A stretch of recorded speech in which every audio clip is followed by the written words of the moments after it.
एडुटीरिया के इस बुक से आज हम लोग पॉलिटी का जो है वन लाइनर स्मरणीय तथ्य देखेंगे। इस बुक में विषयवार स्मरणीय तथ्य संग्रह दिया गया है। इसका प्राचीन, मध्य भारत, आधुनिक भारत, विज्ञान और भूगोल का जो है इस चैनल पे पहले ही विषयवार स्मरणीय तथ्य संग्रह जो है लोड कर दिया गया है। आज हम लोग राज्य व्यवस्था पॉलिटी का जो है स्मरणीय तथ्य देखेंगे। विषयवार इसलिए अपलोड किया जा रहा है ताकि जब जिस विषय का आपको स्मरणीय तथ्य संग्रह देखना हो आप देख सकते हैं। तो चलिए वीडियो को स्टार्ट करते हैं।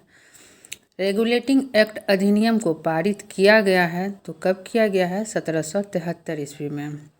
रेगुलेटिंग एक्ट 1773 ईस्वी में पारित किया गया। इस अधिनियम के अंतर्गत बंगाल के गवर्नर को बंगाल का गवर्नर जनरल नाम दिया गया। इसके अंतर्गत कलकत्ता में उच्चतम न्यायालय की स्थापना की गई। इस अधिनियम के अंतर्गत पहली बार ब्रिटिश कंपनी के प्रशासनिक एवं राजनीतिक कार्यों को मान्यता मिली। पिट्स इंडिया एक्ट अधिनियम को 1784 ईस्वी में पारित किया गया। इसके द्वारा बोर्ड ऑफ डायरेक्टर्स का गठन किया गया और इसके द्वारा बोर्ड ऑफ कंट्रोलर का गठन किया गया। पिट्स इंडिया एक्ट अधिनियम के द्वारा ब्रिटिश कंपनी के अधिकार पत्र को 20 वर्षों के लिए बढ़ाया गया। 1813 का चार्टर अधिनियम के अंतर्गत जो है ब्रिटिश कंपनी के अधिकार पत्र को 20 वर्ष के लिए बढ़ाया गया। भारत का कंपनी के साथ व्यापारिक एकाधिकार को छीना गया। अब ब्रिटिश कंपनी के साथ दूसरी कंपनी भी यहाँ पे व्यापार कर सकते थे, परंतु चीन तथा पूर्वी देशों के साथ चाय के व्यापार का एकाधिकार ब्रिटिश कंपनी को प्राप्त रहा। 1813 के चार्टर अधिनियम के अंतर्गत ही ईसाई मिशनरीज को भारत आने की अनुमति मिली। ब्रिटिश कंपनी के साथ व्यापारिक एकाधिकार को पूर्णतः समाप्त किया गया। तो 1833 के चार्टर अधिनियम के अंतर्गत व्यापारिक एकाधिकार को पूर्णतः समाप्त किया गया। इस अधिनियम के अंतर्गत बंगाल के गवर्नर जनरल को भारत का गवर्नर जनरल कहा जाने लगा। गवर्नर जनरल की परिषद में विधि सदस्य के रूप में चौथे सदस्य को शामिल किया गया। इसी अधिनियम के अंतर्गत लॉर्ड मैकाले की अध्यक्षता में प्रथम विधि आयोग का गठन किया गया। 1833 के चार्टर अधिनियम के अंतर्गत भारत से मुगल सम्राट के पद को समाप्त किया गया। 1858 का भारत शासन अधिनियम के अंतर्गत इस अधिनियम के अंतर्गत जो है भारत का शासन कंपनी से छीनकर ब्रिटिश क्राउन के हाथों सौंपा गया। 1858 के अधिनियम के अंतर्गत कंपनी से छीनकर ब्रिटिश क्राउन के हाथों में सौंपा गया और भारत से बोर्ड ऑफ डायरेक्टर्स एवं बोर्ड ऑफ कंट्रोल के पद को समाप्त किया गया। भारत में सचिव पद का सृजन किया गया। भारत के गवर्नर जनरल का नाम बदलकर वायसराय किया गया और इस अधिनियम के अंतर्गत लॉर्ड कैनिंग जो है भारत के पहले वायसराय एवं अंतिम गवर्नर जनरल हुए। गवर्नर जनरल को पहली बार अध्यादेश जारी करने की शक्ति 1861 का भारत परिषद अधिनियम के अंतर्गत दिया गया। ईस्ट इंडिया कंपनी को जो है औपचारिक रूप से भंग किया गया 1 जनवरी 1874 को। गवर्नर जनरल को पहली बार अध्यादेश जारी करने की शक्ति दी गई थी 1861 का भारत परिषद अधिनियम के अंतर्गत और ईस्ट इंडिया कंपनी को औपचारिक रूप से 1 जनवरी 1874 को भंग किया गया। और प्रत्यक्ष निर्वाचन प्रणाली की शुरुआत जो है 1892 का भारत परिषद अधिनियम के अंतर्गत किया गया। इसके अंतर्गत बजट पर बहस करने तथा कार्यकारिणी से प्रश्न पूछने की शक्ति दी गई। 1892 का भारत परिषद अधिनियम के अंतर्गत मुस्लिम समुदाय के लिए पृथक प्रतिनिधित्व का उपबंध किया गया। 1909 का भारत परिषद अधिनियम के अंतर्गत मुस्लिम समुदाय के लिए इस अधिनियम को मार्ले मिंटो सुधार अधिनियम के भी नाम से जाना जाता है और लॉर्ड मिंटो को सांप्रदायिक निर्वाचन का जनक कहा जाता है। इसी अधिनियम के अंतर्गत सत्येंद्र प्रसाद सिन्हा वायसराय की कार्यपालिका परिषद के पहले भारतीय सदस्य बने। 1909 का भारत परिषद अधिनियम के अंतर्गत जिसे मार्ले मिंटो सुधार अधिनियम के नाम से भी जाना जाता है। केंद्र में जो है द्विसदनात्मक विधायिका की स्थापना की गई 1919 का भारत शासन अधिनियम के अंतर्गत और इस अधिनियम के अंतर्गत भारत में एक लोक सेवा आयोग का गठन का प्रावधान किया गया। इसी अधिनियम के अंतर्गत सांप्रदायिक आधार पर सिखों, आंग्ल भारतीयों, ईसाइयों तथा यूरोपियों के लिए भी निर्वाचन सिद्धांत को स्वीकार किया गया। इस अधिनियम के अंतर्गत पहली बार केंद्रीय बजट को राज्यों के बजट से अलग किया गया। किसके अंतर्गत? 1919 का भारत शासन अधिनियम के अंतर्गत एक वैधानिक आयोग का भी गठन किया गया। इसे अधिनियम को मॉन्टेग्यू चेम्सफोर्ड सुधार के नाम से भी जाना जाता है। 1919 का जो आपको अधिनियम है इस अधिनियम को मॉन्टेग्यू चेम्सफोर्ड सुधार के नाम से भी जाना जाता है। केंद्र में द्वैध शासन की स्थापना की गई। तो 1935 का भारत शासन अधिनियम के अंतर्गत जो है केंद्रों में द्वैध शासन की स्थापना की गई। इस अधिनियम के अंतर्गत प्रांतों से द्वैध शासन व्यवस्था को समाप्त किया गया। 1935 के अधिनियम के अंतर्गत प्रांतों से जो द्वैध शासन व्यवस्था था उसे समाप्त किया गया और इसी अधिनियम के अंतर्गत बर्मा को भारत से अलग किया गया। बर्मा को भारत से अलग किस अधिनियम के द्वारा किया गया? तो 1935 के अधिनियम के अंतर्गत बर्मा को भारत से अलग किया गया। इस अधिनियम के अंतर्गत ही भारतीय रिजर्व बैंक की स्थापना की गई। 1935 के अधिनियम के द्वारा ही जो है आपको भारतीय रिजर्व बैंक की स्थापना की गई। 1935 के अधिनियम के बारे में कटाक्ष करते हुए जवाहरलाल नेहरू ने कहा कि यह गुलामी का अधिकार पत्र है। यह स्टेटमेंट जो है पूछा जाता है परीक्षाओं में कि किसे जवाहरलाल नेहरू ने गुलामी का अधिकार पत्र कहा तथा यह एक ऐसी कार है जिसमें ब्रेक तो है पर इंजन नहीं। तो 1935 के अधिनियम के बारे में कटाक्ष करते हुए जवाहरलाल नेहरू ने कहा कि यह गुलामी का अधिकार पत्र है तथा यह एक ऐसी कार है जिसमें ब्रेक तो है पर इंजन नहीं। तो 1935 के अधिनियम से यह जुड़ा हुआ कथन है। भारतीय स्वतंत्रता अधिनियम को प्रस्तावित किया गया 4 जुलाई 1947 को। कब? तो 4 जुलाई 1947 को। भारतीय स्वतंत्रता अधिनियम 1947 के अंतर्गत धाराओं की संख्या थी तो 20 धाराओं की संख्या थी। भारतीय स्वतंत्रता अधिनियम 1947 के अंतर्गत धाराओं की संख्या 20 थी। नेक्स्ट हम लोग देखते हैं भारतीय संविधान के निर्माण हेतु बनी समितियां एवं उसके अध्यक्ष। जब संविधान की निर्माण हुई थी तो कई सारी समितियों का गठन हुआ था। उन समितियों का नाम और उनके अध्यक्षों के बारे में हम लोग देखते हैं। संघीय संविधान समिति जो है इसके अध्यक्ष जवाहरलाल नेहरू थे। संघ शक्ति समिति के अध्यक्ष आपको जवाहरलाल नेहरू थे। संघीय संविधान समिति और संघ शक्ति जवाहरलाल नेहरू। जबकि संचालन समिति डॉक्टर राजेंद्र प्रसाद, प्रारूप समिति के डॉक्टर भीमराव अंबेडकर। प्रांतीय संविधान समिति के अध्यक्ष आपको वल्लभ भाई पटेल थे। किसके? तो प्रांतीय संविधान समिति के वल्लभ भाई पटेल थे। नेक्स्ट देखते हैं हम लोग भारतीय संविधान का निर्माण कैबिनेट मिशन की सिफारिश पर किया गया। भारतीय संविधान का निर्माण किस मिशन के सिफारिश पर किया गया? तो कैबिनेट मिशन की सिफारिश पर किया गया। संविधान सभा के निर्माण हेतु जुलाई 1946 में चुनाव कराए गए। संविधान सभा के सदस्यों की कुल संख्या 389 थी। प्रश्न पूछा जाता है कि कुल संख्या कितनी थी? तो 389 थी, जिसमें 292 जो है ब्रिटिश प्रांतों के प्रतिनिधि, 4 कमिश्नरी क्षेत्रों के प्रतिनिधि तथा 93 देशी रियासतों के प्रतिनिधि थे।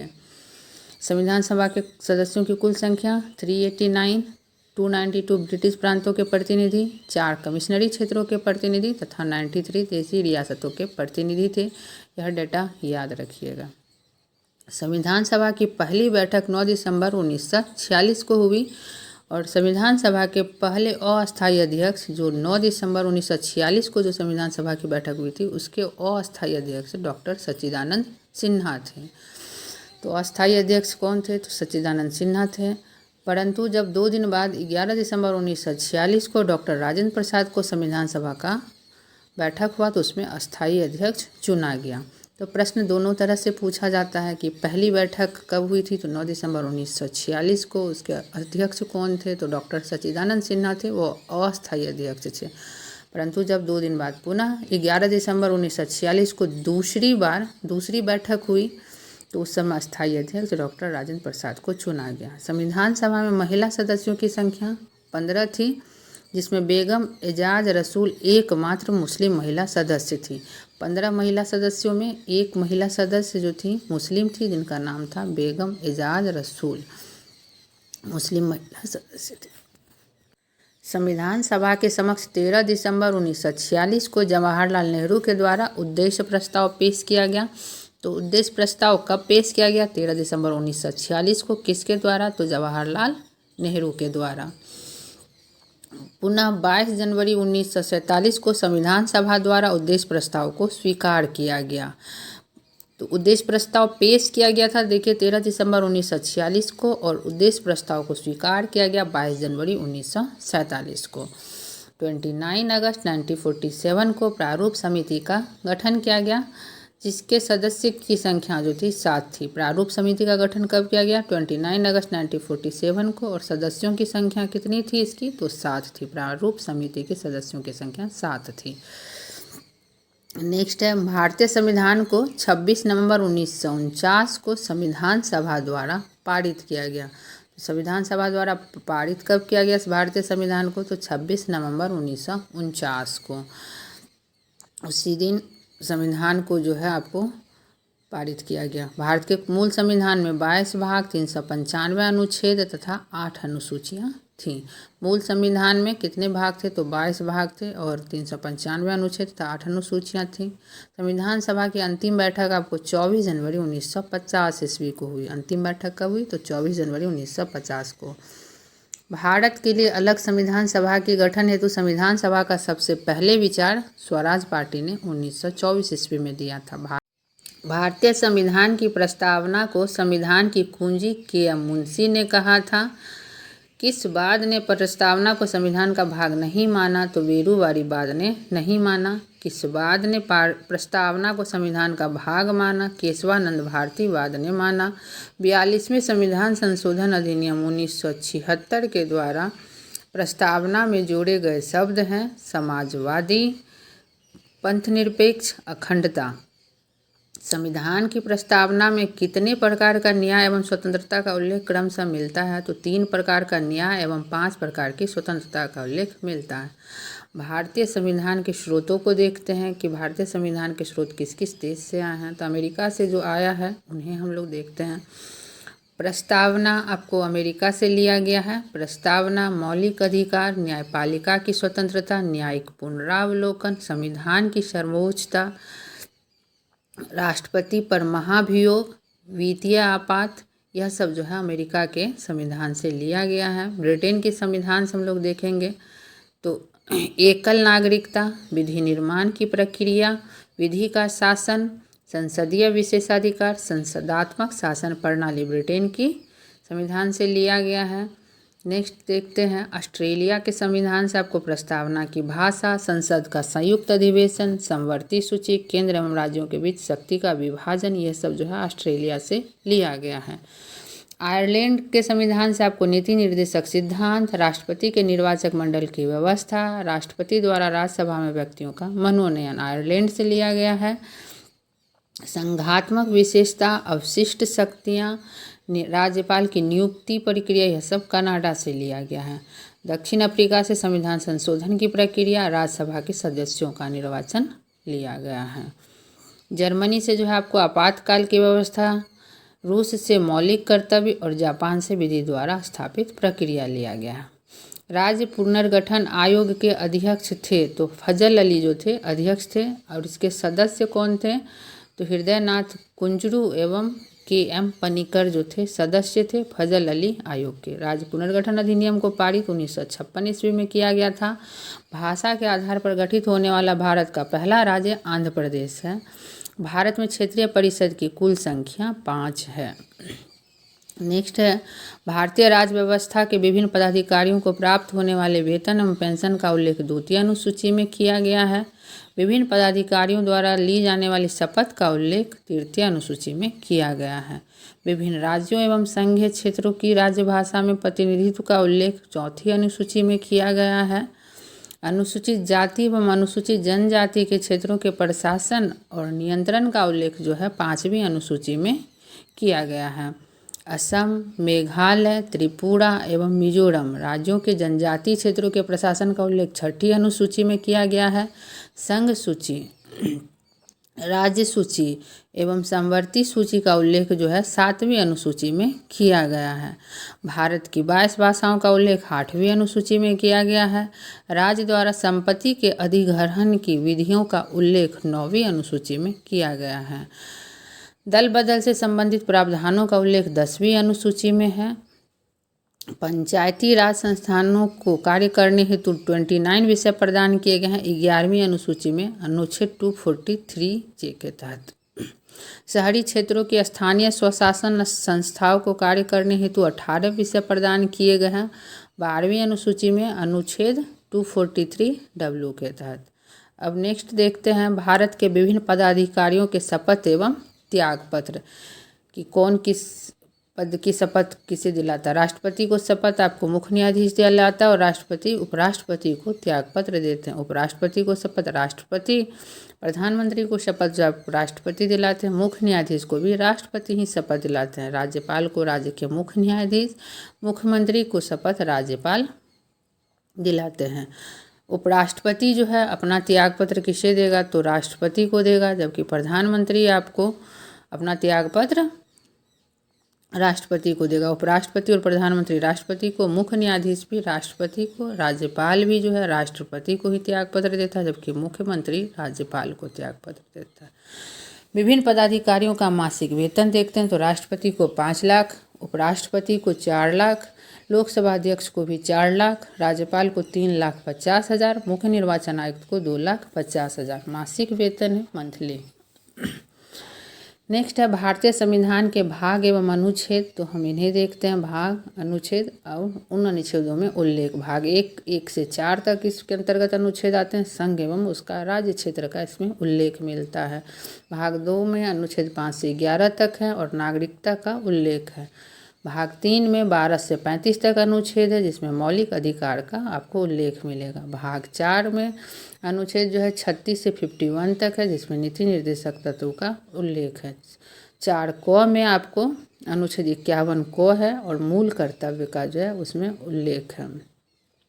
भाग 5 में आपको 52 से 151 तक अनुच्छेद है और इसमें जो है आपको उल्लेख संघ का मिलेगा, जैसे राष्ट्रपति वगैरह सबका उल्लेख है इस 52 से। 6 में जो है आपको भाग 6 में 152 से 237 तक है और इसमें राज्य का उल्लेख मिलेगा।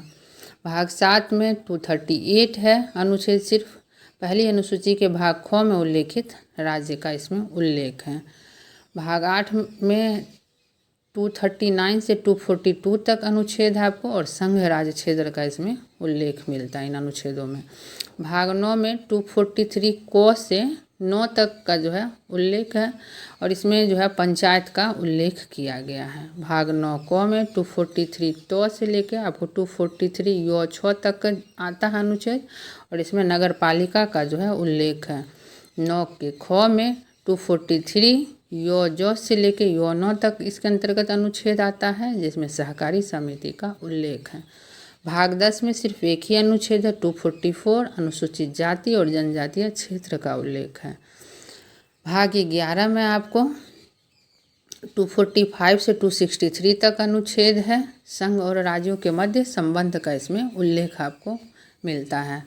भाग 12 में 264 से लेकर 300 क तक का अनुच्छेद है, जिसमें उल्लेख वित्त संपत्ति, संविदा एवं वाद का है। भाग 13 में अनुच्छेद जो है आपको 301 से 307 तक आता है। भारतीय राज्य क्षेत्र के भीतर व्यापार, वाणिज्य एवं समागम का इसमें उल्लेख मिलता है।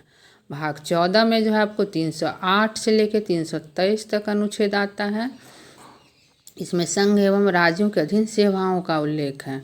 14 क भाग में आपको जो है 323 के क से ख तक जो है अनुच्छेद आता है और अधिकरण का इसमें उल्लेख है। 15 में 324 से 329 तक का अनुच्छेद है और निर्वाचन का उल्लेख है। भाग 16 में 330 से 342 तक कुछ वर्गों के लिए विशेष उपबंध का उल्लेख है। भाग 17 में 343 से 351 तक, जिसमें राजभाषा का आपको उल्लेख मिलेगा। भाग 18 में 352 से 360 तक है और आपात उपबंध का इसमें उल्लेख मिलेगा। भाग 19 में 361 से 367 तक का अनुच्छेद है और प्रकीर्ण जो है इसके अंतर्गत उल्लेखित है। भाग 20 में सिर्फ एक अनुच्छेद है 360 और संविधान संशोधन का उल्लेख है। भाग 21 में 369 से 392 तक का अनुच्छेद आता है। अस्थायी और विशेष उपबंध का इसमें उल्लेख है। भाग 22 में 393 से 395 तक का अनुच्छेद है, जिसमें संक्षिप्त नाम, हिंदी में प्राधिकृत पाठ, इन सभी का उल्लेख मिलेगा। भारत में कितने प्रकार से नागरिकता प्राप्त की जा सकती है? तो 5 प्रकार से। भारतीय नागरिकता का अंत 3 प्रकार से हो सकता है। कितने प्रकार से हो सकता है? तो 3 प्रकार से। भारतीय नागरिकता अधिनियम को पारित किया गया है 1955 ईस्वी में। आपको नागरिकता अधिनियम को पारित किया गया। भारत का अधिकार पत्र मैग्ना कार्टा कहा जाता है भाग 3 को। मौलिक अधिकारों की सुरक्षा के लिए व्यक्ति सर्वोच्च न्यायालय एवं उच्च न्यायालय में क्रमशः जा सकता है। तो अनुच्छेद 32 के तहत व्यक्ति सर्वोच्च न्यायालय में जा सकता है एवं अनुच्छेद 226 के अंतर्गत उच्च न्यायालय में जा सकता है।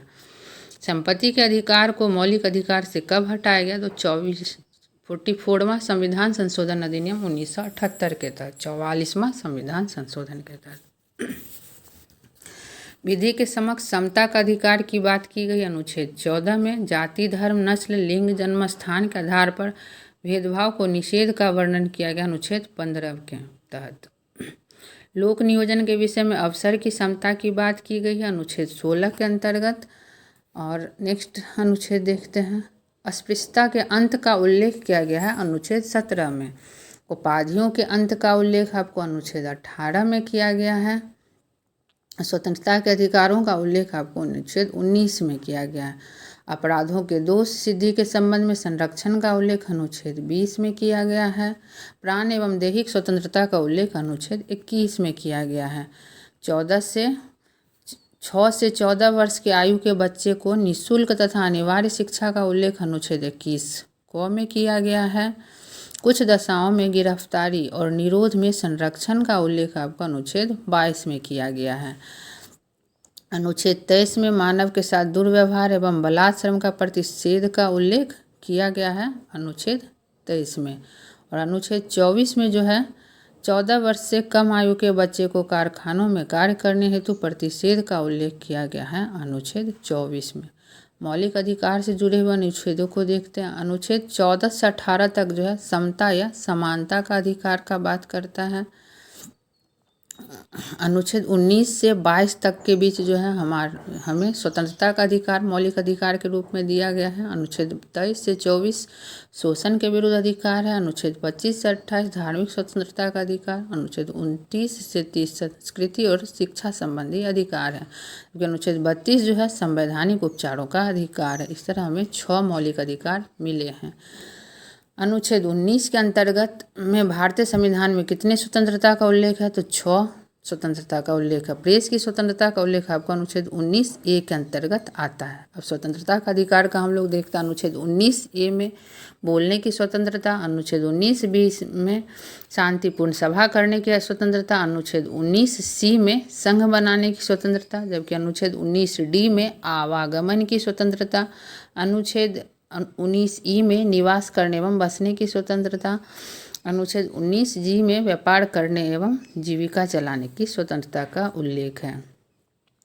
अल्पसंख्यक वर्गों के हितों का संरक्षण का उल्लेख आपको अनुच्छेद 29 में किया गया है। अल्पसंख्यक वर्गों के शिक्षा संस्थानों की स्थापना का उल्लेख अनुच्छेद 30 में किया गया है। भीमराव अंबेडकर ने किस अनुच्छेद को संविधान की आत्मा कहा? तो अनुच्छेद 32 को संविधान की आत्मा कहा भीमराव अंबेडकर ने।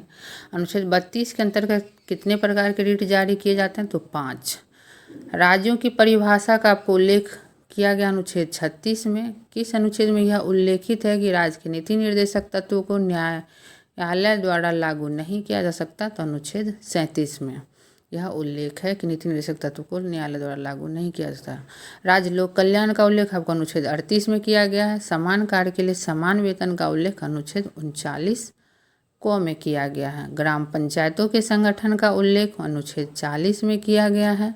कुछ दशाओं में काम शिक्षा पाने का अधिकार का उल्लेख अनुच्छेद 41 में किया गया। प्रसूति सहायता एवं काम की न्याय संगत और मानवोचित दशाओं का उल्लेख आपको अनुच्छेद 42 में किया गया है। कुटीर उद्योग को प्रोत्साहन एवं कर्मकारों के लिए निर्वाचन मजदूरी का उल्लेख अनुच्छेद 43 में किया गया है। नेक्स्ट अनुच्छेद 34 है। नागरिकों के लिए समान सिविल संहिता का उल्लेख अनुच्छेद 34 में किया गया है। 0 से 6 वर्ष की आयु के बच्चों के लिए निःशुल्क शिक्षा का उल्लेख अनुच्छेद 45 में किया गया है।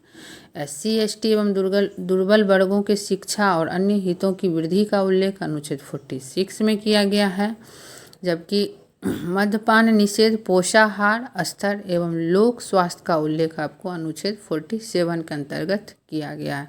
मद्यपान निषेध, पोषाहार स्तर एवं लोक स्वास्थ्य का उल्लेख 47। कृषि एवं पशुपालन संगठन का उल्लेख अनुच्छेद 48 के तहत किया गया। और पर्यावरण संरक्षण वन जीवों की रक्षा का उल्लेख अनुच्छेद 48 को के तहत। राष्ट्रीय स्मारकों एवं स्थानों के संरक्षण का उल्लेख अनुच्छेद 49 में है। कार्यपालिका एवं न्यायपालिका का पृथक्करण का उल्लेख अनुच्छेद 50 में है। अंतर्राष्ट्रीय शांति और सुरक्षा का उल्लेख आपको अनुच्छेद 51 में किया गया है। नेक्स्ट है, किसने कहा था कि राज्य का नीति निर्देशक तत्व एक ऐसा चेक है जो बैंक की सुविधा अनुसार अदा की जाएगी? तो केटी शाह ने यह कहा था। किस समिति की सिफारिश पर मौलिक कर्तव्य को संविधान में जोड़ा गया? तो सरदार स्वर्ण सिंह समिति 1976 के सिफारिश पर जो है मौलिक कर्तव्य को संविधान में जोड़ा गया। 1976 में समिति बनी थी। वर्तमान में हमारे संविधान में मौलिक कर्तव्यों की संख्या 11 है। भारतीय संघ की कार्यपालिका की शक्ति राष्ट्रपति में निहित होती है। राष्ट्रपति के निर्वाचन संबंधी नियमों का उल्लेख अनुच्छेद 54 में किया गया है। राष्ट्रपति के निर्वाचक मंडल में शामिल होते हैं संसद के दोनों सदनों एवं राज्य विधानसभा के निर्वाचित सदस्य। 70वें संविधान संशोधन द्वारा किन दो केंद्र शासित प्रदेश के विधानसभा के निर्वाचित सदस्यों को राष्ट्रपति के निर्वाचक मंडल में शामिल किया गया है? तो दिल्ली एवं पुदुचेरी के 70वें संविधान संशोधन के द्वारा इनको शामिल किया गया। राष्ट्रपति का निर्वाचन होता है एकल संक्रमणीय मत प्रणाली के द्वारा। राष्ट्रपति के कार्यकाल पदावधि का उल्लेख आपको अनुच्छेद 56 में किया गया है। राष्ट्रपति उम्मीदवार को जमानत राशि के रूप में जमा करना होता है 15,000 रुपया। राष्ट्रपति के पद के लिए पुनः निर्वाचन पात्रता का उल्लेख आपको अनुच्छेद 57 में किया गया है। राष्ट्रपति निर्वाचित होने हेतु अर्हताओं का उल्लेख अनुच्छेद 58 में किया गया है, जबकि अनुच्छेद 60 में आपको राष्ट्रपति द्वारा लिए गए शपथ प्रतिज्ञान का उल्लेख किया गया है अनुच्छेद 60 में। राष्ट्रपति पर महाभियोग की प्रक्रिया का उल्लेख अनुच्छेद 61 में किया गया है।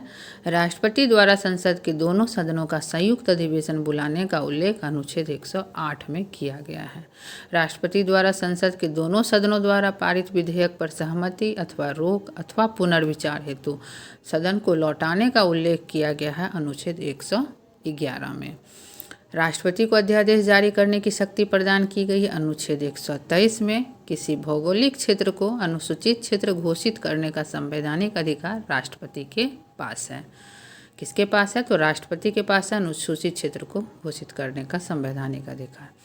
भारत के प्रथम राष्ट्रपति डॉक्टर राजेंद्र प्रसाद थे, जबकि भारत के पहले मुस्लिम राष्ट्रपति डॉक्टर जाकिर हुसैन थे। भारत की पहली महिला राष्ट्रपति प्रतिभा देवी सिंह पाटिल हैं और भारत की पहली महिला आदिवासी राष्ट्रपति आपको द्रौपदी मुर्मू है, जो अभी वर्तमान में है। किस अनुच्छेद में भारत का एक उपराष्ट्रपति होगा का उल्लेख किया गया है? अनुच्छेद 63 में। उपराष्ट्रपति राज्यसभा का पदेन सभापति होंगे का उल्लेख अनुच्छेद 64 में किया गया। भारत के उपराष्ट्रपति के चुनाव में शामिल होते हैं संसद के दोनों सदनों के निर्वाचित एवं मनोनीत सदस्य। राष्ट्रपति को सहायता और सलाह प्रदान करने हेतु मंत्रिपरिषद का उल्लेख आपको अनुच्छेद 74(1) में किया गया है। प्रधानमंत्री की नियुक्ति की जाती है राष्ट्रपति द्वारा अनुच्छेद 75(1) में यह बताया गया है। मंत्रिपरिषद में प्रधानमंत्री सहित मंत्रियों की कुल संख्या लोकसभा के सदस्यों का 15% होना चाहिए। मंत्रिपरिषद जो है आपको सामूहिक रूप से उत्तरदायी होता है लोकसभा के प्रति, सामूहिक रूप से लोकसभा के प्रति उत्तरदायी है। मंत्रिपरिषद व्यक्तिगत रूप से राष्ट्रपति के प्रति उत्तरदायी है। आज़ादी के समय केंद्र में मंत्रालयों की कुल संख्या 18 थी। भारत के पहले प्रधानमंत्री आपको जवाहरलाल नेहरू थे। भारत की पहली महिला प्रधानमंत्री इंदिरा गांधी थी। वैसे प्रधानमंत्री जो लोकसभा में उपस्थित नहीं हुए चौधरी चरण सिंह थे। सबसे कम समय तक प्रधानमंत्री के पद पर रहने वाले व्यक्ति हैं अटल बिहारी वाजपेयी, 13 दिन तक यह रहे। भारत की संसद का निर्माण जो है होता है आपको राष्ट्रपति, राज्यसभा एवं लोकसभा से मिलकर। भारत की संसद का निर्माण आपको राष्ट्रपति, राज्यसभा एवं लोकसभा से मिलकर होता है। ऐसा नहीं है कि राज्यसभा और लोकसभा संसद तीनों हैं। इसका उल्लेख आपको 79 में किया गया। भारतीय संसद का उल्लेख अनुच्छेद 79 में किया गया है। राज्यसभा की संरचना का उल्लेख अनुच्छेद 80 में किया गया है, जबकि लोकसभा की संरचना का उल्लेख आपको अनुच्छेद 81 में किया गया है। राज्यसभा को उच्च सदन कहा जाता है और लोकसभा जो है आपका निम्न सदन है। दो तरह के सदन हमारे यहाँ, उच्च सदन और निम्न सदन। तो उच्च सदन राज्यसभा और निम्न सदन आपका लोकसभा है। राज्यसभा में सदस्यों की अधिकतम संख्या आपको 250 हो सकती है, जबकि लोकसभा में सदस्यों की अधिकतम संख्या 550 होती है। 250 राज्यसभा में अधिकतम और लोकसभा में 550। राज्यसभा के सदस्यों का कार्यकाल आपको 6 वर्ष होता है और यह सदस्यों का कार्यकाल होता है, राज्यसभा का नहीं, क्योंकि राज्यसभा आपको अपर हाउस है जो कभी इसका कार्यकाल खत्म नहीं होता। सदस्यों का कार्यकाल 6 वर्ष पश्चात खत्म होता है। नेक्स्ट देखते हैं हम लोग, लोकसभा में अनुसूचित जातियों के लिए कितनी सीटें आरक्षित है। तो आपको 84 सीट जो है लोकसभा में अनुसूचित जातियों के लिए आरक्षित हैं। कितनी सीटें? तो 84 सीटें अनुसूचित जाति के लिए। अनुसूचित जनजाति के लिए आपको 47 सीटें आरक्षित हैं।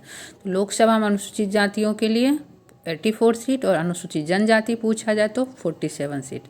किस संविधान संशोधन द्वारा भारत में मताधिकार की आयु को 21 वर्ष से घटाकर 18 वर्ष कर दिया गया है? तो 61वां संविधान संशोधन। और यह कब हुआ था? 1989 में आपको 61वां संविधान संशोधन हुआ था, जिसमें मताधिकार की आयु को 21 वर्ष से घटाकर 18 वर्ष कर दिया गया है। लोकसभा सदस्य निर्वाचित होने हेतु आयु सीमा आपको कितनी है? तो 25 वर्ष है लोकसभा सदस्य निर्वाचित होने हेतु। और आपातकाल के दौरान लोकसभा के कार्यकाल में एक बार में कितनी समय तक वृद्धि किया जा सकता है? तो एक बार में 1 वर्ष तक वृद्धि किया जा सकता है। सदन के अधिवेशन को गठित करने हेतु गणपूर्ति संख्या होनी चाहिए। तो कुल सदस्य का 1/10 जो है गणपूर्ति मानी जाती है। सदन का अगर अधिवेशन है गठित करना तो गणपूर्ति संख्या आपको कुल सदस्यों का, सदन के कुल सदस्यों का 1/10 है।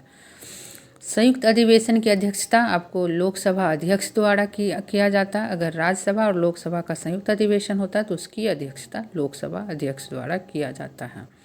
धन विधेयक को आपको लोकसभा में पेश किया जाता है। और विश्वास प्रस्ताव करने हेतु कितने सदस्यों का समर्थन होना चाहिए? तो 50 सदस्यों का समर्थन होना चाहिए। लोकसभा अध्यक्ष शपथ लेता है लोकसभा सदस्य के रूप में। यह प्रश्न पूछा गया है कि लोकसभा अध्यक्ष किस पद के लिए शपथ लेता है? तो लोकसभा अध्यक्ष के रूप में नहीं, वह लोकसभा सदस्य के रूप में शपथ लेता है। नेक्स्ट हम लोग देखते हैं, लोकसभा अध्यक्ष जो है अपना त्यागपत्र किसको देता है? तो लोकसभा अध्यक्ष जो है अगर उसे त्यागपत्र देना है तो वह लोकसभा उपाध्यक्ष को त्यागपत्र देता है। लोकसभा के पहले अध्यक्ष कौन थे? तो गणेश वासुदेव मावलंकर लोकसभा के पहले अध्यक्ष थे। लोकसभा की पहली महिला अध्यक्ष आपकी मीरा कुमार है। मीरा कुमार पहली महिला अध्यक्ष थी, जबकि गणेश वासुदेव मावलंकर पहले अध्यक्ष थे। किसी संसद सदस्य की योग्यता अयोग्यता से संबंधित विषयों पर अंतिम निर्णय कौन लेता है? तो चुनाव आयोग के सलाह पर राष्ट्रपति लेते राष्ट्रपति हैं, लेकिन चुनाव आयोग के सलाह पर लेते हैं। कोई सदस्य कितने दिनों तक बिना अनुमति के संसद के अधिवेशनों और कार्यवाही से अनुपस्थित रह सकता है? तो उसकी संसद सदस्यता समाप्त हो जाएगी। अगर 60 दिन तक कोई भी सदस्य जो है बिना अनुमति के संसद के अधिवेशन और कार्यवाही से अनुपस्थित रहता है तो उसकी जो संसद की सदस्यता होती है वह समाप्त हो जाती है 60 दिनों पर। भारत सरकार का प्रमुख विधि अधिकारी आपका महान्यायवादी है। किसे संसद के किसी भी सदन में बोलने अथवा शामिल होने का अधिकार है परंतु मत देने का अधिकार नहीं है। महान्यायवादी को जो है सदन में बोलने अथवा शामिल होने का अधिकार है परंतु मत नहीं दे सकते। महान्यायवादी की नियुक्ति की जाती है राष्ट्रपति के द्वारा। अनुच्छेद 76 में यह कहा गया है महान्यायवादी की नियुक्ति राष्ट्रपति द्वारा की जाएगी।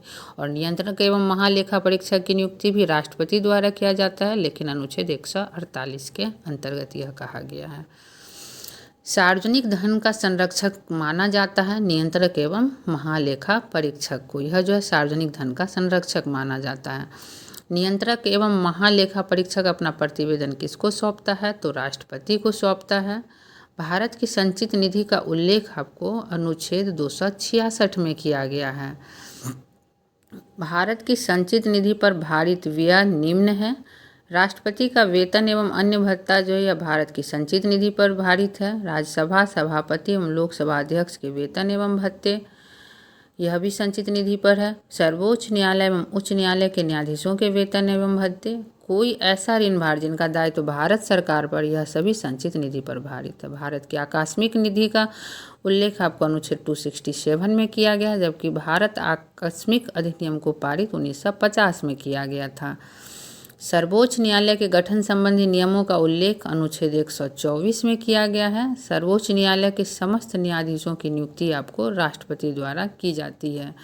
सर्वोच्च न्यायालय के न्यायाधीशों के अवकाश ग्रहण करने की अधिकतम आयु सीमा आपको 65 वर्ष है, जबकि भारत में लोकहित मुकदमा PIL की जो है अवधारणा लाने का श्रेय न्यायमूर्ति PN भगवती को जाता है। 2 या 2 से अधिक राज्यों के बीच विवाद को सुलझाना सर्वोच्च न्यायालय का कैसा क्षेत्राधिकार है? तो प्रारंभिक क्षेत्राधिकार है। और भारत के सभी उच्च न्यायालयों के निर्णयों के विरुद्ध अपील सुनने के अधिकार सर्वोच्च न्यायालय का अपीलीय क्षेत्राधिकार है। विवादों को सुलझाना सर्वोच्च न्यायालय का प्रारंभिक क्षेत्राधिकार है, अपीलों को सुनना अपीलीय क्षेत्राधिकार है। किस अनुच्छेद में सर्वोच्च न्यायालय को अभिलेख न्यायालय का दर्जा प्राप्त है? तो अनुच्छेद 129 में अभिलेख न्यायालय का दर्जा है। प्रत्येक राज्य के लिए एक उच्च न्यायालय का उल्लेख आपको अनुच्छेद 214 में किया गया है। किस अनुच्छेद में उच्च न्यायालय एक अभिलेख न्यायालय होगा का उल्लेख है? तो अनुच्छेद 215 में है। उच्च न्यायालय के न्यायाधीशों को शपथ आपको राज्यपाल दिलाता है। वर्तमान में भारत में उच्च न्यायालयों की कुल संख्या 25 है। राज्य की कार्यपालिका का प्रधान आपका राज्यपाल होता है। राज्यपाल की नियुक्ति राष्ट्रपति द्वारा की जाती है।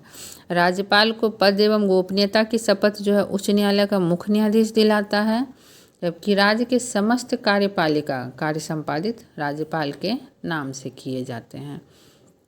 राज्य के मुख्य सचिव, महाधिवक्ता, राज्य लोक सेवा आयोग के अध्यक्ष एवं सदस्यों की नियुक्ति आपका राज्यपाल द्वारा किया जाता है।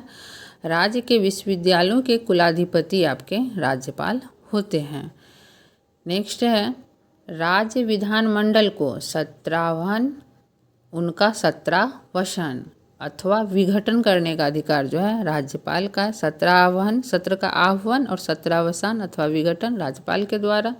किसी राज्य में विधान परिषद की स्थापना और समाप्ति का उल्लेख अनुच्छेद 169 में किया गया।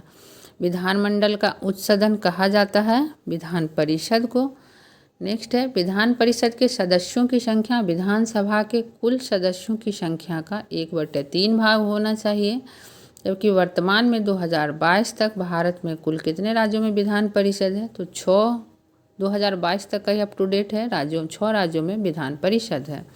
विधान परिषद का सदस्य बनने हेतु आपको न्यूनतम आयु 30 वर्ष है। विधान परिषद के कुल सदस्यों का कितना भाग राज्यपाल द्वारा मनोनीत किया जाता है? तो 1/6 भाग जो है विधान परिषद का राज्यपाल द्वारा मनोनीत होता है। विधानसभा में सदस्यों की अधिकतम एवं न्यूनतम संख्या क्रमशः हो सकती है, तो अधिकतम 500 और न्यूनतम 60 हो सकती है।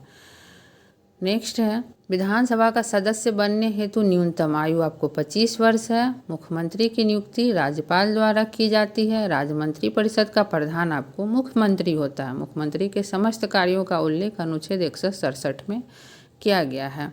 केंद्र शासित प्रदेशों का शासन किसके द्वारा संचालित किया जाता है? तो राष्ट्रपति के द्वारा जो है संचालित किया जाता है। विभिन्न सूचियाँ एवं विषय देखते हैं। संघ सूची में जो है जब संविधान बना था तो मूल सूची में 97 विषय थे। राज्य सूची में मूल 66, जिस समय संविधान बना था तो उस समय राज्य सूची में मूलतः 66 विषय थे और समवर्ती सूची में मूल संविधान में 47 विषय थे। तो चलिए हम लोग संघ सूची के विषयों को देखते हैं। यहाँ मूल से मतलब बस वही है कि जिस समय मूल संविधान बना था तो संघ सूची में मूलतः कितने थे? तो 97, राज्य सूची में 67 और समवर्ती सूची में आपको 47।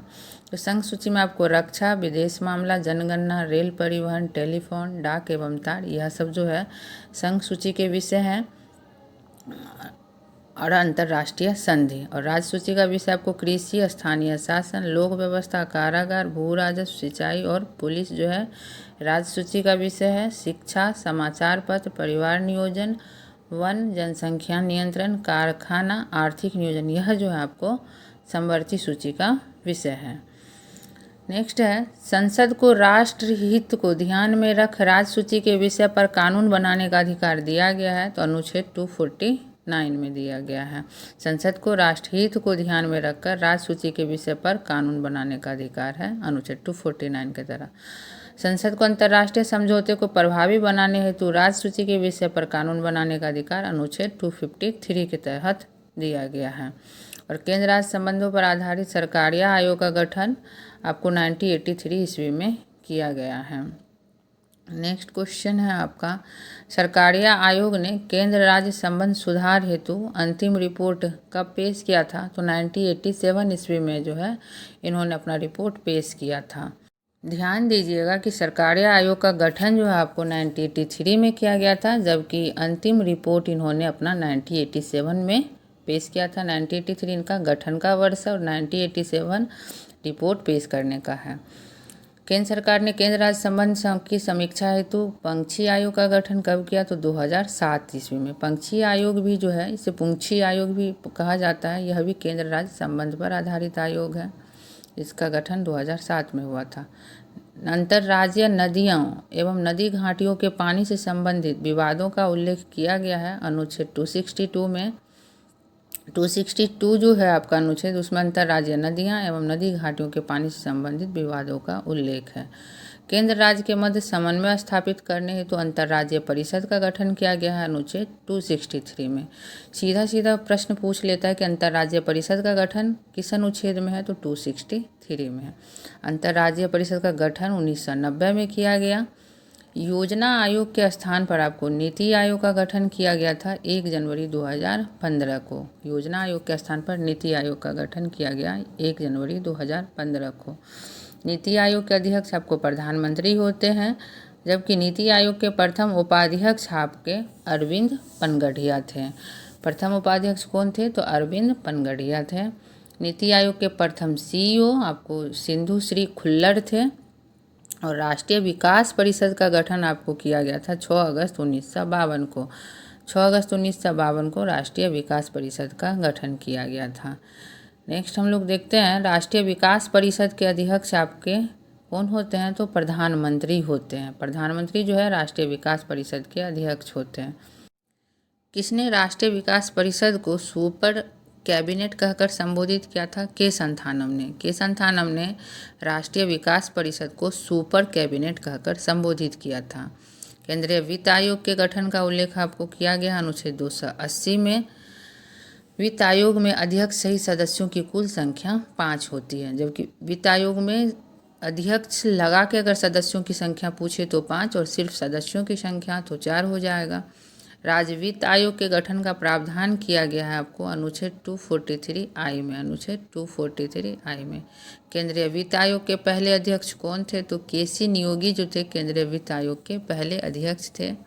केंद्रीय वित्त आयोग के 15वें अध्यक्ष, अभी 15वां वित्त आयोग चल रहा है, उसके अध्यक्ष NK सिंह है, जो 2021 से आपको 26 तक चलेगा। केंद्रीय मतलब 15वां वित्त आयोग का कार्यकाल है 21 से 26।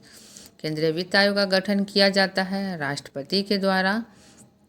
राष्ट्रपति वित्त आयोग की सिफारिशों को संसद के समक्ष प्रस्तुत करता है अनुच्छेद 281 के अंतर्गत। 281 के अंतर्गत जो है राष्ट्रपति वित्त आयोग की सिफारिश को संसद के सामने प्रस्तुत करता है और इसका कार्यकाल वित्त आयोग का जो होता है 5 वर्षों का होता है। नेक्स्ट देखते हैं हम लोग, विधि आयोग के सिफारिशों के आधार पर लोक सेवा आयोग का स्थापना किया गया था 1926 ईस्वी में। लोक सेवा आयोग का स्थापना विधि आयोग के सिफारिश पर किया गया था, कब? तो 1926 ईस्वी में। संघ लोक सेवा आयोग के अध्यक्ष एवं उनके सदस्यों की नियुक्ति करने का अधिकार राष्ट्रपति को है। संघ लोक सेवा आयोग के सदस्य का कार्यकाल आपका 6 वर्ष या 65 वर्ष होता है।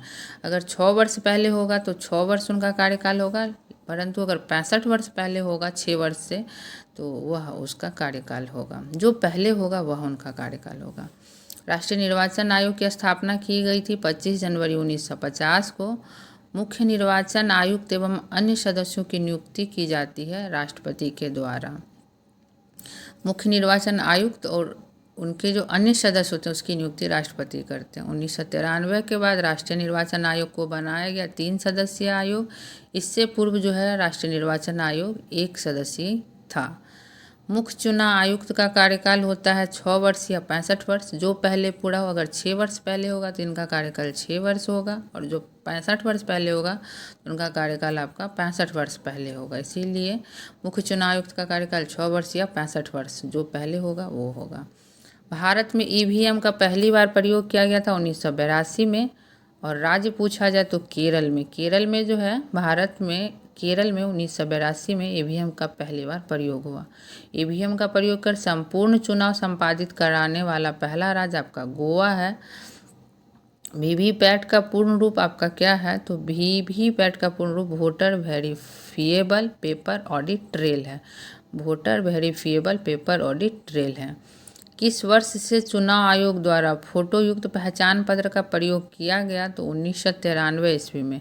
1993 ईस्वी से पहले जो चुनाव आयोग द्वारा पहचान पत्र दिया जाता उसमें फ़ोटो नहीं रहता था। फोटो युक्त पहचान पत्र आपको 1993 से प्रयोग किया गया। परिसीमन आयोग के अध्यक्ष आपके मुख्य निर्वाचन आयुक्त होते हैं। पहली परिसीमन आयोग का गठन आपको 1952 ईस्वी में किया गया। अब हम लोग भारतीय राज्य व्यवस्था में विभिन्न पदाधिकारियों का वरीय कर्म देखते हैं। पहला कर्म किनका है और कैसे कैसे कर्म है पदाधिकारियों का वरीयता का, वो देखते हैं। तो पहले कर्म पे आपका राष्ट्रपति है। दूसरे कर्म पे जो है आपके उपराष्ट्रपति महोदय आते हैं। उनके बाद प्रधानमंत्री तीसरे क्रम पे हैं। उनके बाद अपने राज्यों में राज्यपाल जो है चौथे क्रम पर आते हैं। पाँचवें क्रम पे जो है भूतपूर्व राष्ट्रपति आते हैं। तो पहले एक तरफ से देख लीजिएगा, राष्ट्रपति, उपराष्ट्रपति, प्रधानमंत्री, अपने राज्यों में राज्यपाल चौथे क्रम पे हैं। और पाँचवें क्रम संख्या पे जो है भूतपूर्व राष्ट्रपति आते हैं राज्य के राज्यपाल के बाद। और छठे क्रम पे हैं भारत के मुख्य न्यायाधीश एवं लोकसभा अध्यक्ष और भारत के मुख्य न्यायाधीश का क्रम संख्या 6 है। और सातवें क्रम संख्या पे आपको केंद्रीय कैबिनेट मंत्री एवं अपने राज्यों में मुख्यमंत्री होते हैं। और आठवें क्रम संख्या पे आपको राजदूत हैं।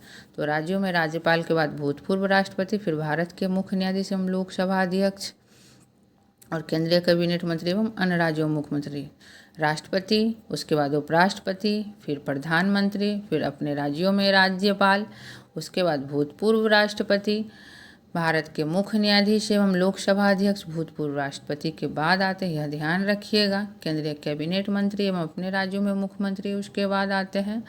और उनके बाद राजदूत जो होते हैं वो आते हैं। अगला है आपको प्रथम राजभाषा आयोग का गठन किया गया था 1955 ईस्वी में, जिसके अध्यक्ष आपको बीजी खरे थे। बीजी खरे जो थे प्रथम राजभाषा आयोग के अध्यक्ष थे और उसका गठन 1955 ईस्वी में किया गया। वर्तमान में कुल कितनी भाषाओं को 8वीं अनुसूची में शामिल किया गया है, तो 22 भाषाओं को जो है 8वीं अनुसूची में शामिल वर्तमान में किया गया है। किस संविधान संशोधन द्वारा सिंधी भाषा को 8वीं अनुसूची में शामिल किया गया, तो 21वां संविधान संशोधन के द्वारा, जो कि 1967 ईस्वी में हुआ था, इसके द्वारा सिंधी भाषा को 8वीं अनुसूची में शामिल किया गया। 21वां संविधान संशोधन। नेक्स्ट है, किस संविधान संशोधन द्वारा मणिपुरी, कोंकणी एवं नेपाली भाषा को 8वीं अनुसूची में शामिल किया गया, तो 71वां संविधान संशोधन के द्वारा आपको मणिपुरी, कोंकणी एवं नेपाली भाषा को 8वीं अनुसूची में शामिल किया गया। 71वां आपको संविधान संशोधन 1992 ईस्वी में हुआ था। किस संविधान संशोधन द्वारा मैथिली, संथाली, डोगरी एवं बोडो भाषा को 8वीं अनुसूची में शामिल किया गया, तो 92वें संविधान संशोधन के द्वारा जो है आपको, जो कि 2003 ईस्वी में हुआ था, उसके द्वारा मैथिली, संथाली, डोगरी एवं बोडो भाषा को 8वीं अनुसूची में शामिल किया गया। किस अनुच्छेद में बच्चों को प्राथमिक स्तर पर मातृभाषा में शिक्षा देने की बात की गई है, तो अनुच्छेद 350 क के तहत जो है प्राथमिक स्तर पर मातृभाषा में शिक्षा देने के लिए की बात कही गई है। किस अनुच्छेद में हिंदी को प्रोत्साहन देने की बात की गई है, तो अनुच्छेद 351 में हिंदी को जो है प्रोत्साहन देने की बात कही गई, अनुच्छेद 351 में। भारतीय संविधान में कितने प्रकार के आपातकाल की व्यवस्था की गई है, तो 3 प्रकार के आपातकाल की जो है व्यवस्था आपको भारतीय संविधान में की गई है। राष्ट्रीय आपात अनुच्छेद 352 में, राष्ट्रपति शासन अनुच्छेद 356 के तहत है, यह भी राष्ट्रीय आपातकाल है। और वित्तीय आपात जो है अनुच्छेद 360 में, वित्तीय आपात अनुच्छेद 360 में। मंत्रिमंडल की लिखित सिफारिश पर राष्ट्रीय आपात की घोषणा किसके द्वारा की जाती है? तो राष्ट्रपति के द्वारा। अगर मंत्रिमंडल लिखित सिफारिश करेगा तो राष्ट्रीय आपातकाल की घोषणा राष्ट्रपति के द्वारा की जाती है। अनुच्छेद 19 के मौलिक अधिकारों को आपातकाल के समय निलंबित किया जाता है। अनुच्छेद 358 के अंतर्गत जो है अनुच्छेद 19 के मौलिक अधिकारों को जब आपातकाल होता है तो उस समय निलंबित किया जाता है। राष्ट्रीय आपात की घोषणा को कितने दिनों के भीतर संसद के दोनों सदनों की स्वीकृति अनिवार्य है? तो 1 माह के अंदर जो है राष्ट्रीय आपात की घोषणा के बाद संसद के दोनों सदनों की स्वीकृति अनिवार्य है। अनुच्छेद 359 के तहत आपातकाल के दौरान किस अनुच्छेद में वर्णित मौलिक अधिकारों को निलंबित नहीं किया जाता है? तो अनुच्छेद 20 व 21। अनुच्छेद 20 और 21 जो है अनुच्छेद 359 के तहत जब आपातकाल की घोषणा होती है तो इन मौलिक अधिकारों को निलंबित नहीं किया जाता है। भारत में पहली आपातकाल की घोषणा की गई थी 1962 ईस्वी में, जब चीनी आक्रमण के समय। जब चीन आक्रमण किया था 1962 में, तो भारत में पहली आपातकाल की घोषणा की गई थी। किसी राज्य में संवैधानिक तंत्र के विफल हो जाने के पश्चात राष्ट्रपति शासन लगाया जाता है। अनुच्छेद 357 के अंतर्गत जब किसी भी राज्य में संवैधानिक तंत्र जो होता है वह विफल हो जाता है तो उसके पश्चात राष्ट्रपति शासन उस राज्य में लगाया जाता है। अनुच्छेद 356 के अंतर्गत राष्ट्रपति शासन की घोषणा के कितने दिनों के भीतर संसद के दोनों सदनों की स्वीकृति अनिवार्य है? तो 2 माह के भीतर जो है आपको संसद के दोनों सदनों की स्वीकृति राष्ट्रपति शासन के बाद अनिवार्य है। भारत में सबसे पहले पंजाब में 1951 ईस्वी में राष्ट्रपति शासन लागू किया गया था। वित्तीय आपात की घोषणा को कितने दिनों के भीतर संसद के दोनों सदनों की स्वीकृति अनिवार्य है? तो 2 माह के अंदर जो है संसद के दोनों सदनों की स्वीकृति अनिवार्य है। हम लोग भारत के राष्ट्रीय चिन्ह, ध्वज, गान, गीत और कैलेंडर के विषय में जानते हैं। तो राष्ट्रीय ध्वज जो आपको 22 जुलाई 1947 को अपनाया गया। राष्ट्रीय गान 24 जनवरी 1950 को। अशोक स्तंभ 26 जनवरी 1950 को। राष्ट्रीय गीत 26 जनवरी 1950 को। राष्ट्रीय कैलेंडर जो है 22 मार्च 1957 को अपनाया गया। और राष्ट्रीय नदी गंगा जो है 4 नवंबर 2008 को अपनाया गया। जबकि राष्ट्रीय जलीय जीव गंगा डॉल्फिन जो आपको 5 अक्टूबर 2009 ईस्वी को अपनाया गया। भारतीय नागरिकों एवं निजी संस्थानों को राष्ट्रीय ध्वज फहराने का अधिकार आपको भारतीय ध्वज संहिता 2002 के अंतर्गत दिया गया। भारतीय ध्वज संहिता 2002 के अंतर्गत प्राक्कलन समिति में कुल कितने सदस्य होते हैं? तो 30 सदस्य होते हैं और 30 सदस्य केवल लोकसभा के ही होते हैं। प्राक्कलन समिति के सदस्यों का कार्यकाल आपका 1 वर्ष का होता है। जबकि लोक लेखा समिति में 22 सदस्य होते हैं, जिसमें लोकसभा से 15 सदस्य और राज्यसभा के 7 सदस्य होते हैं। कुल 22 सदस्य होते हैं। लोक लेखा समिति के सदस्यों का कार्यकाल आपका 1 वर्ष का होता है। किस समिति को लघु लोकसभा के नाम से जाना जाता है? तो लोक लेखा समिति को जो आपको लघु लोकसभा के नाम से जाना जाता है। किस समिति को प्राक्कलन समिति की जुड़वा बहन कहा जाता है? तो लोक लेखा समिति को प्राक्कलन समिति की जुड़वा बहन कहा जाता है। सामान्यतः किसी लोक लेखा समिति का अध्यक्ष नियुक्त किया जाता है? तो विरोधी दल के नेता को। लोक लेखा समिति अपना प्रतिवेदन लोकसभा को सौंपती है। सार्वजनिक उपक्रमों समिति में कुल सदस्यों की संख्या 22 होती है, जिसमें लोकसभा से 15 सदस्य और राज्यसभा के 7 सदस्य होते हैं। भारत में पंचायती राज व्यवस्था का शुभारंभ आपको 2 अक्टूबर 1959 ईस्वी में राजस्थान से किया गया। 73वां संविधान संशोधन संबंधित है आपको पंचायती राज से। 74वां संविधान संशोधन आपको संबंधित है नगर पालिकाओं से। पंचायती राज व्यवस्था के अंतर्गत महिलाओं के लिए कितनी सीटें आरक्षित की गई? तो महिलाएं के लिए जो है 1/3 सीट जो है पंचायती राज व्यवस्था के अंतर्गत आरक्षित की गई। पंचायती राज व्यवस्था के अंतर्गत किस राज्य ने सबसे पहले महिलाओं को 50% आरक्षण दिया? तो बिहार जो है पंचायती राज व्यवस्था के अंतर्गत सबसे पहले महिलाओं को 50% आरक्षण दिया, बिहार। किस समिति ने पंचायतों में महिलाओं को आरक्षण देने की बात कही थी? तो पंचायतों में महिलाओं को आरक्षण देने की बात थुंगन समिति ने कही थी। किस समिति ने पंचायतों को संवैधानिक मान्यता देने की बात कही थी? तो एल.एम. सिंघवी समिति जो है पंचायतों को संवैधानिक मान्यता देने की बात कही थी। पंचायत किस सूची का विषय है? तो राज्य सूची का विषय है। पंचायती राज व्यवस्था से संबंधित प्रमुख समितियों को देखते हैं। बलवंत राय मेहता समिति 1957 ईस्वी में, अशोक मेहता समिति 1977 ईस्वी में, पी.वी.के. राय समिति 1985 ईस्वी में, एल.एम. सिंघवी समिति 1986 ईस्वी में, पी.के. थुंगन समिति 1988 ईस्वी में। यह सभी समितियां जो है पंचायती राज व्यवस्था से संबंधित प्रमुख समितियां हैं। इनके गठन का वर्ष है, तो इन्हें 1-2 बार देखिएगा तो यह आपको याद हो जाएगा। नेक्स्ट हम लोग देखते हैं विभिन्न अनुच्छेद एवं उसमें उल्लेखित बातों को। अनुच्छेद 1 में राज्यों का संघ का उल्लेख है। अनुच्छेद 2 में नए राज्यों के प्रवेश एवं स्थापना की बात है। अनुच्छेद 3 राज्य क्षेत्रों की सीमा नामों में परिवर्तन से संबंधित है। अनुच्छेद 74 मंत्रिपरिषद का गठन। अनुच्छेद 76 में महान्यायवादी की नियुक्ति है। अनुच्छेद 85 में लोकसभा का विघटन है। अनुच्छेद 108 में जो है संयुक्त अधिवेशन का प्रावधान है, जबकि अनुच्छेद 110 में आपको धन विधेयक की परिभाषा का उल्लेख किया गया। अनुच्छेद 111 में सदन द्वारा पारित विधेयक पर राष्ट्रपति की सहमति की बात की गई है। अनुच्छेद 112 में संसद के समक्ष बजट प्रस्तुत करने का प्रावधान है। अनुच्छेद 127 में राष्ट्रपति द्वारा अध्यादेश जारी करने का प्रावधान का उल्लेख किया गया है। अनुच्छेद 124 में आपको सर्वोच्च न्यायालय का गठन का उल्लेख है। अनुच्छेद 129 में सर्वोच्च न्यायालय के अंतर्गत अभिलेख न्यायालय की बात की गई है। अनुच्छेद 148 में नियंत्रक एवं महालेखा परीक्षक की नियुक्ति की बात की गई। अनुच्छेद 169 में विधान परिषद की स्थापना में विघटन की बात है, जबकि अनुच्छेद 200 में विधानमंडल द्वारा पारित विधेयक पर राज्यपाल की सहमति का उल्लेख है। अनुच्छेद 213 में राज्यपाल द्वारा अध्यादेश जारी करने का प्रावधान का उल्लेख है। अनुच्छेद 214 में राज्यों में उच्च न्यायालय का गठन का उल्लेख है। अनुच्छेद 233 में जिला न्यायाधीशों की नियुक्ति का उल्लेख है। अनुच्छेद 266 में भारत की संचित निधि का उल्लेख है।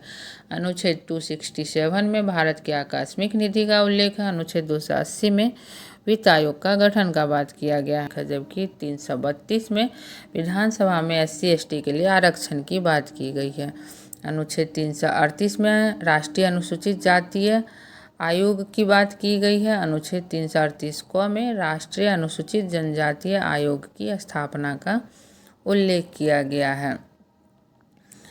अनुच्छेद 338 क में आपको राष्ट्रीय अनुसूचित जनजाति आयोग का गठन का बात किया गया। अनुच्छेद 340 में पिछड़े वर्गों की दशाओं की जांच हेतु गठित आयोग का उल्लेख है। अनुच्छेद 343 में संघ की आधिकारिक भाषा देवनागरी लिपि में लिखी होगी, इसका उल्लेख किया गया है। अनुच्छेद 368 में संविधान संशोधन की बात की गई है। अब इकोनॉमिक्स का एक पेज ही सिर्फ इसमें स्वर्णीय तथ्य संग्रह दिया गया था, हम उसे भी इसी वीडियो में देख लेते हैं, इकोनॉमिक्स के उस एक पृष्ठ को। नेक्स्ट देखते हैं, भारत में सर्वप्रथम कागजी मुद्रा का शुरुआत 1862 ईस्वी में किया गया और दशमलव मुद्रा प्रणाली की शुरुआत जो आपको 1 अप्रैल 1957 ईस्वी में। भारत में मुद्रा का पहली बार अवमूल्यन 1949 ईस्वी में हुआ था, जबकि भारत में दूसरी बार अवमूल्यन मुद्रा का 1966 ईस्वी में और तीसरी बार अवमूल्यन 1991 ईस्वी में हुआ। भारत में नोट निर्गमन की प्रणाली न्यूनतम कोष प्रणाली को अपनाया गया कब? तो 1956 ईस्वी में अपनाया गया न्यूनतम कोष प्रणाली को। भारतीय रिजर्व बैंक की स्थापना आपको 1935 ईस्वी में हुई और भारतीय रिजर्व बैंक का राष्ट्रीयकरण आपको 1949 ईस्वी में हुआ। भारतीय रिजर्व बैंक का मुख्यालय स्थित है मुंबई में। विश्व में सर्वप्रथम GST अपनाया गया था फ्रांस में। भारत में GST लागू किया गया 2017 में। भारत में लागू GST किस देश के मॉडल पर आधारित है? तो आपको जो है यह कनाडा के मॉडल पर आधारित है। भारत में GST लागू करने का सुझाव किस समिति ने दिया था? तो विजय केलकर समिति ने यह सुझाव दिया था। GST नंबर में अंकों की कुल संख्या आपको 15 होती है। GST परिषद का गठन किया गया अनुच्छेद 279A के तहत। किस संशोधन द्वारा भारत में GST को लागू किया गया है? तो 101वां संविधान संशोधन 2016 में यह संशोधन हुआ था, उसके द्वारा लागू किया गया और भारत में 5 वर्षीय योजना के स्वरूप को रूस से लिया गया है। अनवरत योजना रोलिंग प्लान आपको 1978 से 80 ईस्वी में लागू किया गया। नई आर्थिक सुधार नीति को शुरू किया गया 1991 ईस्वी में। भारत में बैंकों का पहली बार राष्ट्रीयकरण किया गया 1969 ईस्वी में। भारत में बैंकों का दूसरी बार राष्ट्रीयकरण किया गया 1980 ईस्वी में। भारत में राजकोषीय नीति तैयार की जाती है वित्त मंत्रालय के द्वारा। इसी के साथ जो है हम लोगों का स्मरणीय तथ्य संग्रह खत्म होता है। यह एक पेज जो है अंत में इकोनॉमिक्स का था जो इसी वीडियो में मैं शामिल कर दी। Thank you.